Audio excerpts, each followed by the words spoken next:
자, 2주차 세 번째 동영상입니다. 자, 세 번째 동영상에서는 우리 교재를 가지고 수업을 할 겁니다. 이게 스마트 빌딩 시스템 교재를 가지고 할 거고요.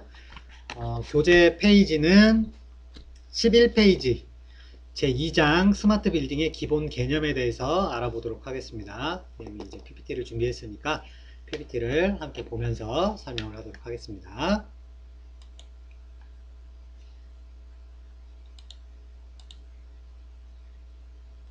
자, 첫 번째 나와 있는 건 개요입니다. 개요 같은 경우에 스마트 빌딩의 기본 개념을 설명하고 있고요. 빌딩 내의 모든 시스템 기술은 말단 장치와 네트워크로 구성이 된다. 여기서 말단 장치는 이제 디바이스라고 하는 형태로 나오는데, 여기서 말하는 디바이스 같은 경우에는 여러분들이 가지고 있는 뭐 태블릿 PC가 될 수도 있고요. 스마트폰이 될 수도 있습니다. 이런 것들이 되면 이런 디바이스들은 통신 장치 또는 모니터링, 관리, 말단 장치로 서비스 제공 등을 위한 서버와 통신한다. 서버와 통신한다라는 말은 이제 IT, 그 다음에 인터넷 이런 것들이랑 연관이 된다라는 이야기가 되겠죠. 그죠? 그래서 데이터베이스들은 많은 시스템에서 보안 접근과 스케줄 조정과 같은 네트워크와 연계가 됩니다. 그러니까 네트워크로 이런 정보들이 다 연결이 되어 있다라는 거죠. 앞에서 우리가 동영상 첫 번째와 두 번째에서 이야기했던 통합 시스템과 연관이 된다라고 보면 돼요. 결국에는 이런 정보들을 통합해가지고 관리하고 싶은데 스마트 빌딩에서는 이런 것들을 통합해가지고 관리하는 걸 말하는 거예요. 그래서 어떻게 통합돼서 관리되고 있느냐? 네트워크와 연계돼서 관리가 되고 있다라고 봅니다. 그래서 전형적인 정보기술 인프라 활용과 함께 이런 네트워크 공통성은 스마트 빌딩의 핵심이고요. 그 다음에 빌딩 시스템 기술의 통합 기반을 이루고 있습니다. 그래서 스마트 빌딩은 개방 표준 커뮤니케이션 네트워크로 만들어지며 다음과 같은 특성을 갖는다라고 나와 있어요. 첫 번째는 응용 프로그램 간 통신이 된다. 인터넷으로 연결이 되어 있다는 거고요. 그 다음에 재료, 인력, 장비의 비용 절감과 효율성을 갖고 있다. 통합적으로 관리를 하고 있다 보니까 이런 효율성이 굉장히 증대된다라는 말. 그 다음에 서로 다른 제조사로부터 상호 운용성이 있는 시스템을 보장한다라고 하는 겁니다. 지금 BIM으로 예를 들었을 경우에는 상호 운용성을 확보한다라고 하는 말은 각각의 프로그램들이 따로 존재했을 때 제조사별로 자기들이 사용하는 확장자가 달라요. 용도에 따라서도 다르고요. 프로그램마다도 확장자가 다릅니다. 그랬을 때 상호 운용성은 정보의 손실이나 이런 것들이 발생하지 않으면서 유의미하게 정보를 다른 프로그램으로 옮기는 걸 말하는데, 이런 것들이 보장이 돼야 된다라는 거죠. 예를 들어서 지금은 여러분들이 쓰고 있는 한글이라던가 워드가 서로 호환이 좀 잘 되는 편이에요. 지금도 잘 안 되긴 하지만 예전에 비하면 훨씬 잘 되고 있는 편이에요. 예전에는 이게 호환이 진짜 안 됐어요. 그래서 한글 파일을 워드에서 못 열고 워드 파일을 한글에서 열 수가 없었어요, 예전에는. 근데 지금은 그거를 어느 정도 호환할 수 있게끔 이게 개선이 됐는데, 이렇게 개선을 시켜가지고 호환이 될 수 있게끔 만들어주는 게 상호 운용성이라는 거라고 보면 돼요. 어떤 회사, 그러니까 설계 회사에서는 CAD로 작업을 했는데 구조 회사에서는 CAD를 안 쓰고 마이더스라고 하는 걸 썼다. 그럼 마이더스 파일의 확장자를 가지고 CAD에서 작업을 못 하겠지, 그죠? 할 수가 없잖아, 그죠? 그러면 이제 상호 운용성이라고 하는 게 없는 거죠. 생기질 않죠, 그죠? 그런데 BIM에서는 이런 것들을 보장을 할 수 있다라고 하는 게 어떤 거냐면 IFC라고 하는 공용 포맷을 만들어 놨기 때문에 내가 어떤 BIM 소프트웨어를 사용하든 상관없이 IFC 형태로만 파일을 넘겨주면 내가 지금 사용하고 있는 파일에서 IFC 파일을 불러들여서 읽을 수 있다는 겁니다. 그죠? 그만큼 상호 운용성 확보에는 공용 포맷이라고 하는 게 굉장히 중요한 요소가 돼요. 그래서 PDF라고 하는 게 왜 좋은 거냐면 이게 공용 포맷이에요. PDF라고 하는 건 어느 회사가 독점하고 있는 확장자 포맷이 아니에요. 그렇다 보니까 어느 회사든 내가 PDF 파일로 만들 수 있게끔 지원도 해주고, PDF 파일을 내 파일에서 열 수 있게끔, 내 소프트웨어에서 열 수 있게끔 지원도 해줘요. 그죠? 그래서 기본적으로 이런 공용 포맷이라고 하는 게 굉장히 중요한데, 스마트 빌딩에서 얘기하는 그 핵심 중에 하나가 이런 상호 운용성이 있기 때문에 어떠한 특정 포맷을 사용하지 않더라도 하나의 통합된 플랫폼을 만들어 놓는 거죠. 카카오톡이라고 생각하면 돼요. 카카오톡 안에 우리가 게임도 할 수 있고 문자도 보낼 수 있고 그 다음에 영상통화도 할 수 있고 송금도 할 수 있고 여러 가지 기능들이 들어있죠. 그거는 각각의 애들이 각자 다른 포맷을 가지고 있는데 불구하고 각각의 별도의 기능을 가진 소프트웨어인데 불구하고 통합된 플랫폼 안에서 이루어지기 때문에 이게 연동이 서로 될 수 있게끔 구조가 만들어져 있는 거죠. 그죠? 환경이 조성되어 있잖아요. 그죠? 이게 스마트 빌딩에서는 확장자의 개념보다 조금 더 발전을 해서 하나의 공통된 플랫폼 안에서 이런 것들을 운영할 수 있도록 지원을 해주고 있기 때문에 가능하다라는 거예요. 그러니까 이런 플랫폼을 운영하려면 가장 핵심이 되는 게 뭐냐면 중앙 제어 시스템인 거예요. 중앙 제어 시스템에서 각각의 소프트웨어들이나 이런 정보들을 통합해서 관리할 수 있게끔 플랫폼을 만들어 놔야 이게 운영이 될 수 있다라는 거죠. 그래서 스마트 빌딩의 기본 개념으로 나온 응용 프로그램 간 통신, 그 다음에 효율성, 그 다음에 상호 운용성이라고 하는 게 지금 스마트 빌딩에서만 요구하는 기능이 아니라 지금 건축계 전반에서 요구하고 있는 기능이다 라고 보면 됩니다. 빌딩 그 디지털 건축 3 수업 시간에 뭐 언급한 적이 있는데 앞으로 건축물의 인허가와 관련된 부분, 인증과 관련된 부분들이 BIM 기반으로 변경이 되고 있습니다. 그 BIM 기반이라고 하는 건 레빗 기반을 얘기하는 게 아니에요. IFC라고 하는 공용 포맷 기반으로 가고 있다라는 겁니다.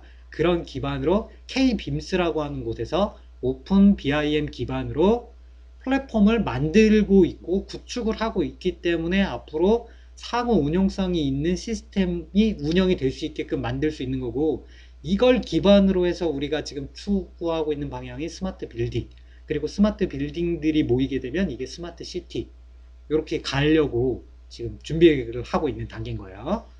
그렇게 이해를 하시면 될 것 같아요. 자, 이렇게 해서 통합 프레임워크라고 하는 게 중요한데, 아까 방금 이야기했던 그 공용 플랫폼이라고 하는 게 중요하다 그랬죠. 그 플랫폼을 만드는 거를 우리가 통합 프레임워크라고 보면 되는 거예요.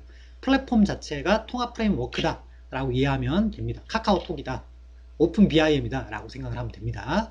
그래서 이 프레임워크 안에는 아까 얘기했던 카카오톡 하나만 있는 게 아니라 뭐 디바이스라든지 이런 것들까지 다 거기에 포함해 가지고 이런 것들을 만들어야 된다라는 거예요. 그래서 두 번째 점 찍혀 있는 걸 보면 물리적 차원에서 케이블, 공간, 케이블 경로, 전력, 환경 컨트롤과 인프라스트럭처 지원을 첨부한다 라고 되어 있죠.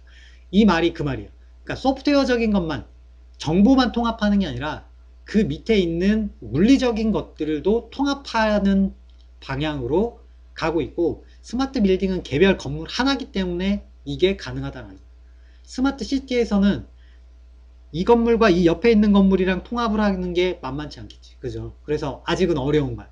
근데 장기적으로 보면 그렇게 갈 거고, 단일 건물 안에서는 내가 설계를 할 때 통합 프레임워크를 고려해가지고 만들어주기만 하면 나머지는 그거에 맞춰가지고 상호 운용성이 확보가 되니까. 그죠? 그런 방식으로 만들어진다라고 보면 됩니다. 자, 첫 번째 점 찍혀 있는 거 보면 빌딩 시스템 통합은 물리, 그 다음에 네트워크, 응용 수준에서 발생을 하고요. 통합된 시스템은 자원을 공유한다.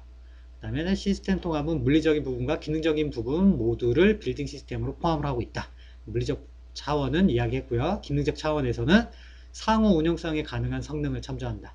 통합된 시스템은 어느 단위 시스템에 의한 기능만을 제공할 수는 없다. 그러니까 통합적으로 하는 거기 때문에 어느 시스템 하나만 하는 건 아니다 라는 얘기고, 통합 시스템과 인터페이스 간의 차이점이 존재하는데, 인터페이스 시스템은 데이터를 공유를 할 수는 있지만 단독 시스템으로서의 기능은 제공하지는 않는다. 그렇게 안 된다 라는 거. 근데 통합 시스템에서는 분리된 데이터베이스들이 메타 데이터베이스라고 하는 커다란 규모의, 우리가 빅데이터라고 부르는 것들 있죠. 그런 엄청나게 큰 규모의 데이터베이스와 단일 또는 데이터베이스를 동기화하기 위해서 비용도 줄일 수 있고 이와 관련된 기능들도 제공할 수 있기 때문에 우리가 통합 시스템이라고 하는 것들을 굉장히 중요하게 이야기하는 거다 라고 이해를 하시면 됩니다. 자, 그래서 개방 네트워크 표준의 중심은 iOS라고 하는 건데, iOS라고 하는 거는 전기와 전자를 제외한 컴퓨터, 그 다음에 통신공업, 서비스 등의 모든 분야의 국제 공업 규격을 표준화하고 규격화하기 위해 설립된 국제 기구입니다. 그러니까 국제 표준이라는 얘기예요. iOS라고 하는 거는 국제 표준이다 라고 보면 됩니다. 그럼 BIM은 어떤 거냐? iOS 안에 포함되어 있는 그 안에 스텝이라고 하는 항목이 또 있는데 거기에 인증을 받은 항목이야.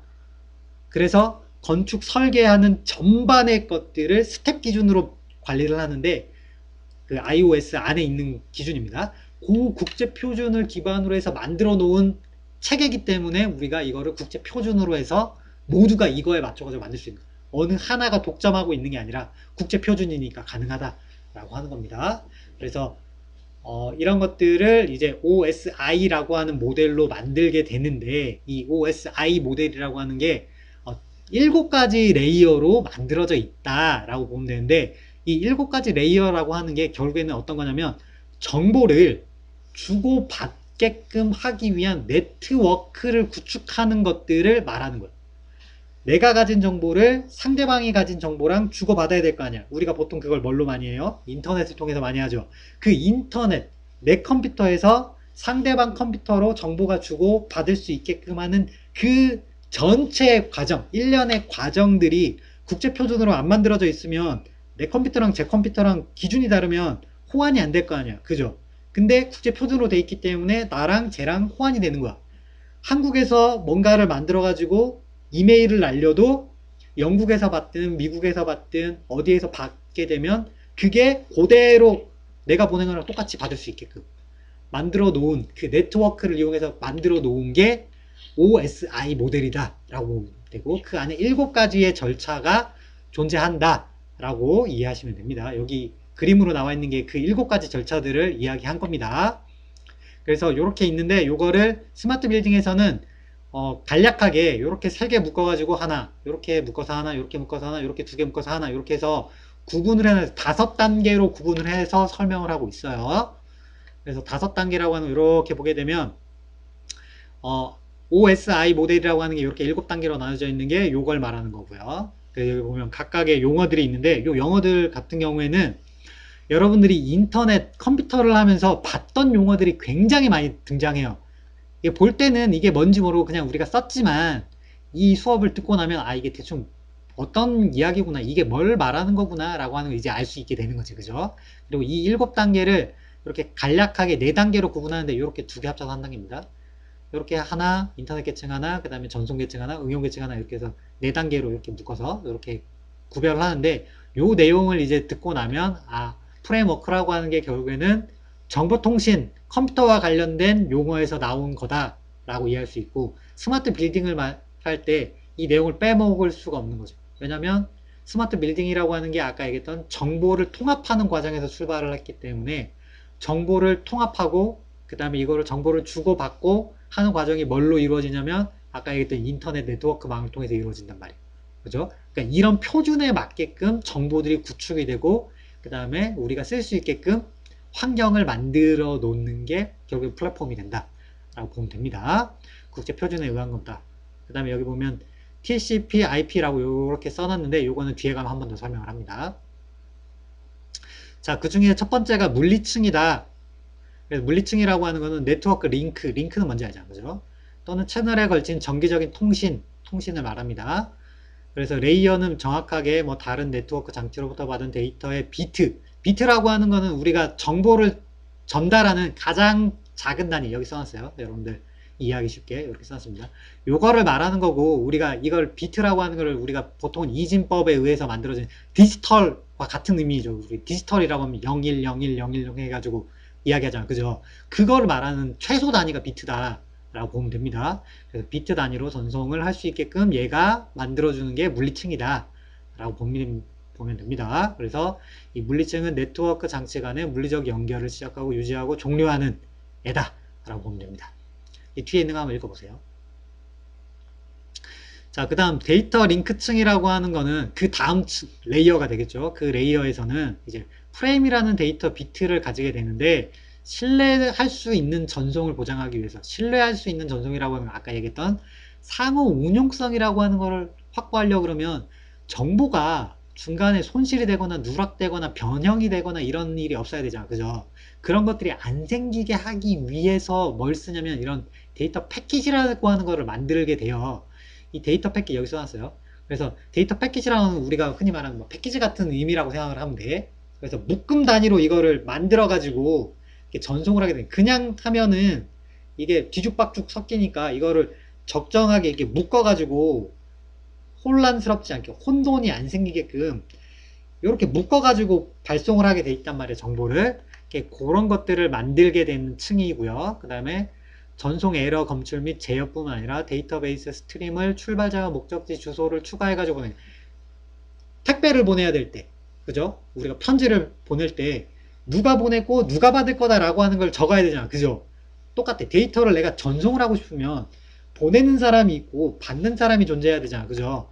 그거를 말하는 거예요. 그래서 이 안에는 두 개의 서브 레이어가 있어서 논리 링크 제어, 그 다음에 미디어 접근 제어라고 하는 게 존재한다 라는 거고, 논리 링크 제어라고 하는 거는 네트워크상의 두 장치 간의 통신을 연결되어 있는 상태를 유지하게끔 하는 거고, 미디어 접근 제어라고 하는 거는 이제 맥이라고 우리가 부르는데, 여러분들 컴퓨터에 보면 맥 번호라고 하는 게, 맥 넘버라고 하는 게 존재해요. 그래서 PC 네트워크 카드로 꼽아 놓으면 그 네트워크 안에 맥 주소라고 하는 고유 번호가 존재해요. 그래서 이게 주소야. 그래서 요거를 보고 이 컴퓨터가 누구 컴퓨터고 지금 이 자료를 보낸 게 누가 보낸 거고 이런 것들을 파악하는 게 이 맥 주소를 보고 아는 거야. 그래서 해커들이 뭐 이 자료를 올린 사람이 누구고 막 이런 거 추적하잖아. 그때 이 맥 주소라고 하는 걸 가지고 추적을 하는 거야. 무슨 말인지 알겠죠?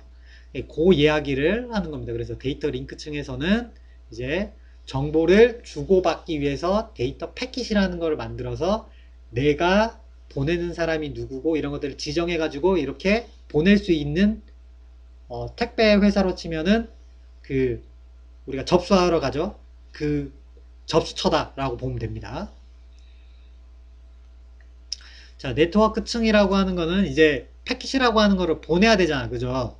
보낼 때 그냥 보내는 게 아니라 가장 효율적인 방법으로 이거를 보내야 되잖아. 그죠? 최적의 경로로 이걸 보내야 되는데 그 보낼 때 어떻게 보낼지를 결정하는 게 이 네트워크 층이다 라고 보면 돼요. 네트워크라고 하는 게 망이잖아. 그죠? 도로망, 그 다음에 통신망 이렇게 부르잖아. 망, 그물망 할 때 그 망이죠. 망인데 우리나라만 해도 도로가 한두 개가 아니잖아. 그죠? 그럼 인터넷상에서도 이 정보가 여기에서 절로 가기 위한 경로가 하나만 존재하는 게 아니겠죠. 그죠? 그러면 그 어느 경로를 통해서 이렇게 정보가 전달된 것인지에 대해서 이거를 관리하고 통제할 수 있고, 우리로 치면 내비게이션 같은 역할을 해준 애가 필요하겠지. 그죠? 그게 이제 네트워크 층에 해당한다 라고 보면 됩니다. 그래서 2층에서는 네트워크 주소를 활용해서 하나의 네트워크 장치로부터 다른 장치까지 패킷을 보내기 위한 최적 경로를 결정을 하게 됩니다. 이때 필요한 게 인터넷 프로토콜이라고 부르는 IP, 우리가 IP 주소라고 부르죠. IP 주소, 그죠? 그 IP를 만드는 게 이 네트워크 층이다 라고 보면 됩니다. 그래서 이 IP에 대한 내용이 여기에 여러분들이 이해하기 쉽게 이렇게 자세하게 적어놨어요. 이거 읽어보면 재밌을 거예요. 여러분들 평소에 컴퓨터 하다 보면 이런 거 모르고 그냥 우리가 주로 많이 쓰는데 알고 보면 또 다른 내용이 또 막 써 있습니다. 이거 한번 읽어보세요. 재밌습니다.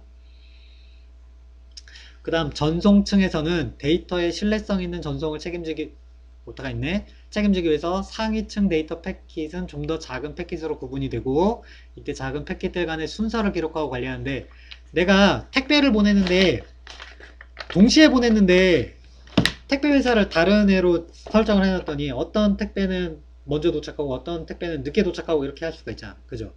근데 먼저 보낸 거랑 늦게 보낸 거랑 순서가 중요한 애들이 있잖아. 그죠?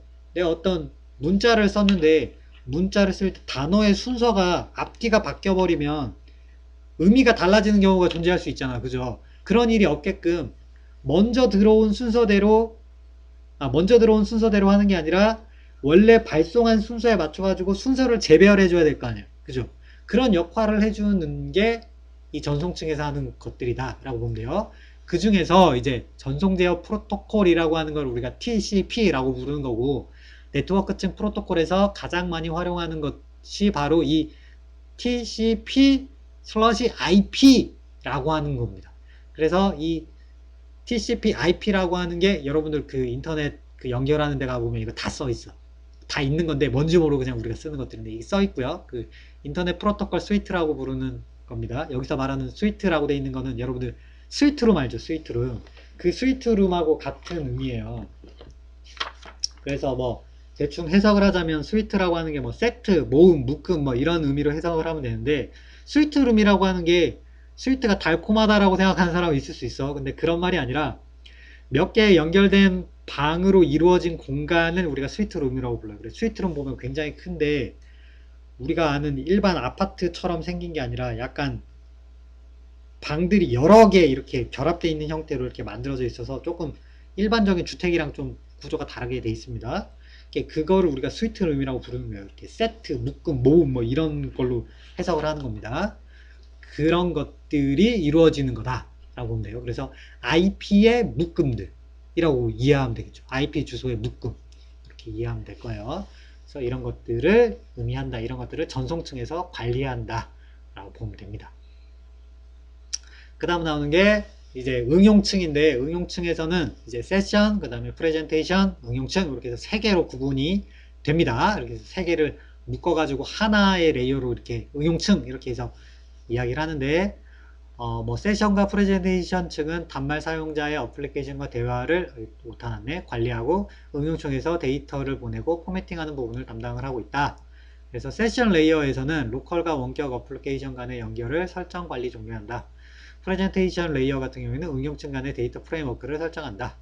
프레젠테이션에서 데이터 표현 결과를 네트워크 형식으로 전달한다. 응용층에서는 직접 단말 유저와 인터페이스 한다 라고 이렇게 설명을 하고 있습니다. 뭐 여기서 말하는 프레젠테이션 같은 경우에 여러분들이 뭐 다 이해하고 있을 거고 세션 같은 경우에는 우리가 일반적으로 많이 쓰는 용어는 아니지만 통신 분야에서는 굉장히 많이 쓰는 용어고요. 그 다음에 여러분들 학회장에 갈 일이 없을 텐데 학회장 같은 데 가면 세션이라는 표현을 좀 많이 써요. 그 세션이라는 것도 결국에는 뭐 연결, 뭐 모음, 묶음 뭐 이런 것들이랑 이제 비슷한 용어로 많이 쓰이는데 뭐 해석해보면 클라이언트 내의 서비스 요구 처리 프로그램과 서버 내의 서비스 응답 처리 프로그램 사이에 링크가 설정되어 있는 거를 이제 세션이라고 부르는 건데 무슨 세션이라고 이렇게 나눠져 있으면 그 세션이라는 말은 아까 얘기했듯이 어떤 특정 주제에 의해서 나머지들을 이렇게 묶어 놓은 거다라고 이해를 하면 되겠습니다. 자, 이렇게 해가지고 총 5개의 레이어들을 설명을 했습니다. 레이어를. 그래서 앞으로 다시 돌아가 보면 여기 있는 요거를 말하는 거예요. 이렇게 하나, 둘, 셋, 4개의 레이어들을 이제 설명을 한 겁니다. 그죠? 우리 교재에 있는 13페이지에 나와 있는 그림 요건데 요 13페이지에 나와 있는 그림들을 설명한 거다 라고 보면 되고 여기 나와 있는 IP, TCP 요거 그 다음에 이거 응용 이렇게 해서 요 내용들을 이제 설명을 했다 라고 보면 됩니다.